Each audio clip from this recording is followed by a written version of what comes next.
60 votes in the Senate. They need a majority in the House they don't have. They need the presidency. The math doesn't add up. So don't you need to level with the American people and say this is not a realistic promise to make for 2024? Congress has the ability to put back in place the rights that the Supreme Court took from the women of America. In theory, it doesn't have the votes to do that. That's why we have elections.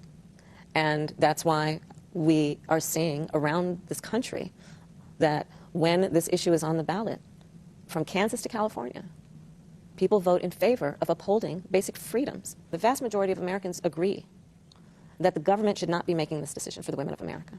What is it that you believe? I mean, what week of pregnancy should abortion access be cut off? We need to restore the protections of Roe versus Wade. We're not trying to do something new. Well, that was nebulous because it was about viability, which could be anywhere between 20 to 24 weeks. So no. Let me be very clear. The Women's Health Protection Act that the White House also endorsed. Let me be very clear. From day one, the president has been clear. I have been clear. We need to put. Okay, so you're clear that you understand the ruling of the Supreme Court. Back the protections that are in Roe v. Wade into law. Since the Supreme Court took it, Congress has the power and ability to pass legislation to put those protections back in law, and Joe Biden will sign that bill. So that is what we want. But does it That's nice, that's what you want, but can you answer the question, please? need to be specific in terms of defining where that guarantee goes up to and where it does not, at which week of pregnancy? We need to put back in place the protections of Roe versus Wade. You know why I'm asking you this question, though, because we're not trying to do anything that did not exist before June of last year. We are saying it wasn't crafted into law. And that's why I'm asking you for the specifics, because Republicans say the lack of a precise date in cutting it off. You know this.